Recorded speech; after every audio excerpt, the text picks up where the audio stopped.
Khamenei के जनाजे के बीच ईरानी प्लेन पर हमले का प्लान यमन ने फेल कर दिया है। फाइटर जेट्स को सना से मार भगाया है और सऊदी एयरपोर्ट पर हमले की धमकी भी दे डाली है, क्योंकि ये प्लेन ईरान के सिविलियन एयरक्राफ्ट को रोकने की कोशिश कर रहे थे।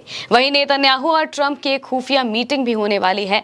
मिडिल ईस्ट में क्या कुछ चल रहा है, मौजूदा वक्त में किस तरीके से खामनेई के जनाजे के बीच जो स्थितियां हैं वो तेजी से बदल रही हैं, सब आपको बताते हैं। एक तरफ जहां तेहरान में शोक का माहौल है, वहां पर 100 से ज्यादा देशों के जो नेता हैं वो पहुंचे हुए हैं, खामनेई को श्रद्धांजलि दे रहे हैं। और ऐसे ऐसे देशों के नेता पहुंचे हैं जो कि कल तक अमेरिका के पिछलग्गू हुआ करते थे। वो सभी देश अब ईरान के साथ, या फिर कहा जाए कि खामनेई के लिए श्रद्धांजलि देते हुए दिखाई दे रहे हैं, जो कि एक बहुत बड़ा मैसेज अमेरिका को दे रहा है। और इसमें सऊदी अरब भी शामिल है। सऊदी अरब के भी नेता बिना बताए बिना बुलाए सीधे ईरान पहुंच जाते हैं, वहां पर खामनेई को श्रद्धांजलि देते हैं और इससे पूरा का पूरा जो पासा है वो पलटता हुआ दिखाई दे रहा है। लेकिन इसी बीच यमन में ईरान के एक एयरक्राफ्ट को रोकने की कोशिश की जाती है।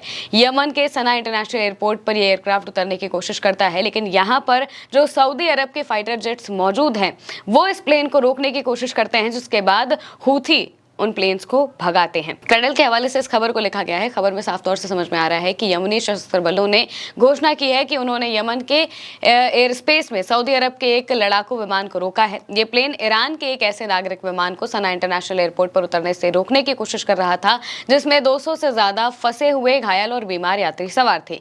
यमनी बलों की कार्रवाई की वजह से सऊदी विमान को उस इलाके से वापस जाना पड़ा। बयान में चेतावनी दी गई है कि अगर यमन के हवाई क्षेत्र का उल्लंघन दोबारा हुआ तो सऊदी अरब के हवाई अड्डों और जमीन व समुद्र पर मौजूद अहम ठिकानों को निशाना बनाकर कड़ा जवाब दिया जाएगा। ये यमन की तरफ से साफ तौर से कहा गया। दरअसल यमन में दो सरकारें चलती हैं। एक तो वो है जो कि हूथी की है और दूसरी वो है जो सऊदी लेड कोएलिशन है, यानी कि उसे सऊदी का समर्थन है। यहाँ पर सऊदी और ईरान आपस में भिड़े हुए हैं, आज से ही नहीं बल्कि बहुत पहले से। ईरान और सऊदी के बीच में जो अदावत है ये अमेरिका और इजराइल के आने से भी बहुत पहले से यहाँ पर होती हुई दिखाई देती है। अब यमन में, आधे यमन में हूथियों का कब्जा है, जो कि ईरान का प्रॉक्सी संगठन है। ईरान उसे मदद भेजता है, हथियार भेजता है। और वहीं बाकी का जो यमन है वहां पर सऊदी अरब के समर्थन वाली जो सरकार है वो चलती है। इस वजह से सऊदी अरब क्या करता है कि वो चाहता है कि ईरान यमन के संगठन जो हैं हूथी हैं उन तक हथियार ना पहुंचाए, उन तक साजो सामान ना पहुंचाए। इस वजह से वो ईरान के प्लेन्स को रोकने की कोशिश करते हैं। उन्हें लगता है कि ईरान के प्लेन्स में भर भर कर ऐसा सामान आएगा जिससे कि जो हूथी हैं वो लड़ सकते हैं। अब जो हूथी हैं वो अमेरिका से भी लड़ते हैं और सऊदी अरब से भी लड़ते हैं। इस वजह से यहाँ पर सऊदी अरब के लिए मुश्किलें खड़ी होती हैं। तभी उन्होंने ये प्लेन रोकने की कोशिश की, लेकिन यहाँ पर हूथियों ने सऊदी अरब के जो फाइटर जेट्स हैं उन्हें भगा दिया, उन्हें यहाँ से हटा दिया और ये धमकी भी दे दी कि अगर कुछ भी आगे किया गया, इस तरीके की हरकत की गई, ईरान के प्लेन को रोकने की कोशिश की गई, तो फिर इसका अंजाम बहुत बुरा होगा, एयरपोर्ट तक पर हमला हो सकता है। ये बात यमन की तरफ से कही गई।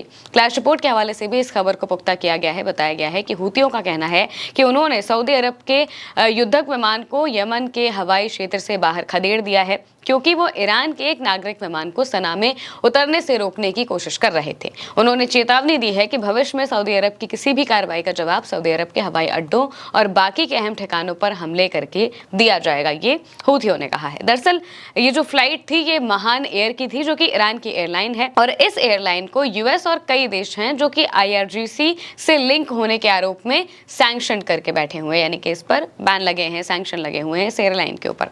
बोर्ड पर 200 से ज्यादा जो घायल सोल्जर हैं वो मौजूद थे। घायल यमनी मौजूद थे, सोल्जर्स नहीं थे, वो यमन के लोग थे। लेकिन सऊदी अरब को यह शक हुआ कि ये फ्लाइट हूथियों के लिए मिलिट्री साजो सामान, यानी कि हथियार, कमांडर या फिर सप्लाईज को लेकर जा रही है। इस वजह से उन्होंने ह्यूमैनिटेरियन कवर के तहत हूथियों को स्ट्रेंथ करने की कोशिश करने वाली इस कोशिश को खत्म करने की कोशिश की। उन्होंने बताया कि भाई ऐसा ऐसा होगा, अगर यहाँ पर इसमें मिलिट्री का सामान आ सकता है, इस वजह से वो फ्लाइट को रोकने की कोशिश करते हैं।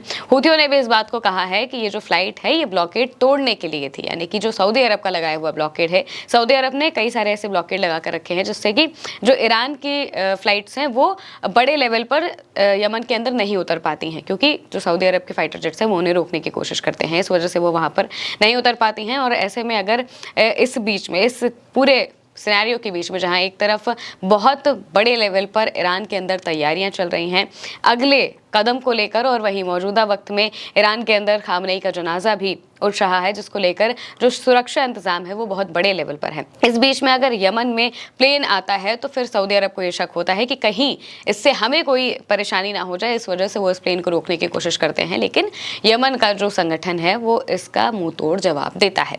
अब तस्नीम न्यूज एजेंसी के हवाले से ये भी खबर सामने आती है कि यमन के जो प्रतिनिधि हैं वो खुद ईरान भी पहुंचे हुए थे, यानी कि जिस वक्त वो ईरान में मौजूद थे, वो शहीद नेता को श्रद्धांजलि दे रहे थे, उस वक्त ये सारी चीजें यमन के अंदर चल रही थी। यमन के प्रतिनिधि और उनके साथ आए प्रतिनिधिमंडल ने शहीद इमाम के पवित्र पार्थिव शरीर को श्रद्धांजलि अर्पित की, ऐसा तस्नीम न्यूज एजेंसी के हवाले से यहाँ पर लिखा हुआ है। यमन का जो संगठन है, यमन के जो हूथी हैं, वो उस वक्त ईरान में मौजूद थे, ईरान में खामनेई को श्रद्धांजलि देने के लिए, उनके जनाजे में शामिल होने के लिए मौजूद थे, लेकिन इसी बीच यमन के अंदर ईरान के प्लेन को रोका जा रहा था, जिसका जवाब यमन के हूथी संगठन ने दिया। और मौजूदा वक्त में स्थिति यह है कि वहां पर अभी चीज़ें थोड़ी ठीक हैं। सऊदी अरब की तरफ से कोई बड़ा ऐलान या फिर कोई इसको लेकर कोई बहुत बड़ी जानकारी नहीं दी गई है, लेकिन जब यमन की तरफ से ये बात कही गई कि वो आने वाले वक्त में सऊदी अरब पर हमला कर देगा अगर दोबारा से ऐसी कोई चीज़ें होती हैं, तो सऊदी अरब साफ तौर से कहता है कि भाई हम पर अगर हमला किया गया तो हम इसका मुंहतोड़ जवाब देंगे, जैसा कि वो हर हमले के बाद कहते हैं। अब एक और खबर सामने आती है क्लैश रिपोर्ट के हवाले से। एक तरफ जहाँ मिडिल ईस्ट में ये सारी चीज़ें चल रही हैं, तो वहीं दूसरी तरफ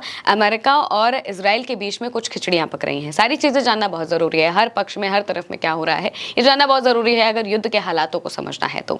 अब यहाँ पर क्लैश रिपोर्ट के हवाले से लिखा गया है कि नेतन्याहू ने ट्रंप से बात की है और वो जल्द ही अमेरिका में मिलने पर सहमत हो गए हैं, यानी कि ट्रंप और नेतन्याहू के बीच में खुफिया बातचीत चल रही है, वो मिलने वाले हैं।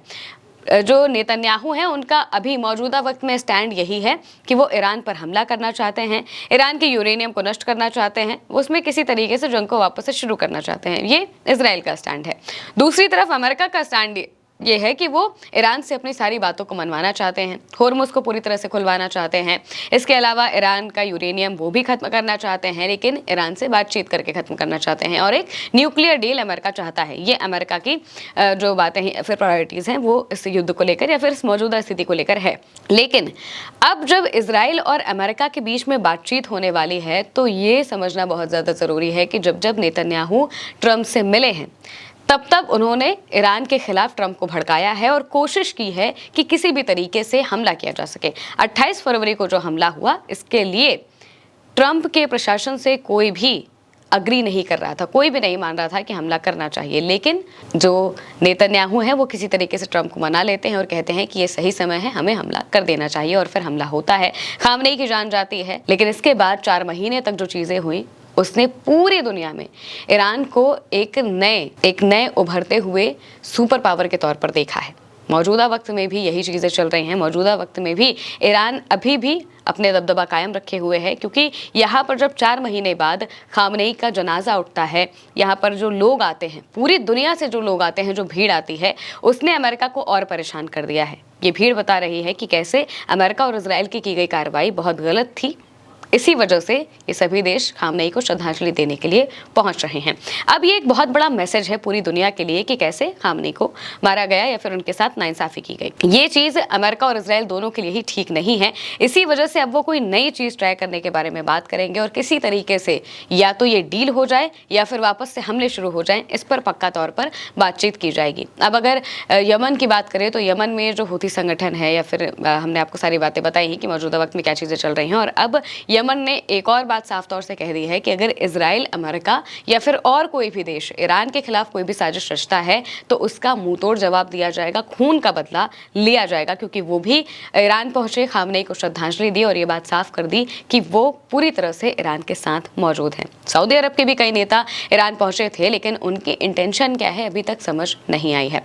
फिलहाल के लिए मेरे यानी महिमा के साथ इस खबर में इतना ही। आप देखते रहिए उल्टा चश्मा यूसी।